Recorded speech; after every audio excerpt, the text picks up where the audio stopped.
Defeating the Germans by Keenan Massey. The War in Italy. On July 10, 1943, Allied forces had a series of land battles and beach landings, all the way from Sicily to southern Italy, to get to mainland Nazi Germany. German leader Adolf Hitler deployed 60 new divisions so that the Allied forces wouldn't be able to establish an airbase in Italy. This would threaten their primary oil supplies in Romania. Hitler instructed his field marshal in southern Italy, Albert Kesselring, to make the Allied forces pay severely for their advances. Kesselring successfully set up several defensive lines across the narrow Italian peninsula, and the Gustav Line, which was the southernmost of these lines. It took Allied forces 4 grueling battles stretched out for several months to break through despite Allied air superiority. U.S. General Mark Clark made a very controversial move. Instead of cutting off the German retreat from Cassino, he instead captured Rome, thus letting a sizable German army retreat, squandering an easy defeat of the Italian campaign. The Second Front in France. Hitler expected an attack on the northern coast of France, although the Nazis didn't know where Allied forces had arrived. However, the normal day of Operation Overlord had been delayed one day due to bad weather.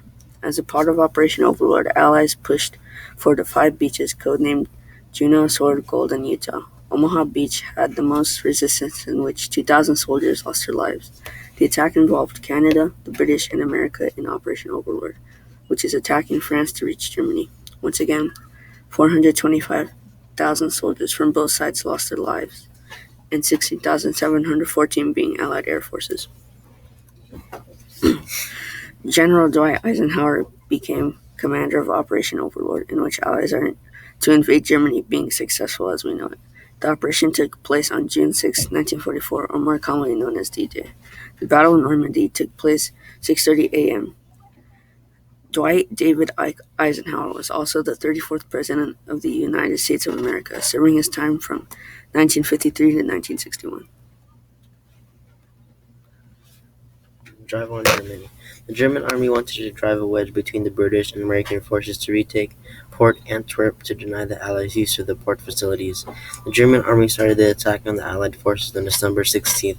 The Axis power fired a heavy artillery barrage along the Ardennes, incapacitating the American lines.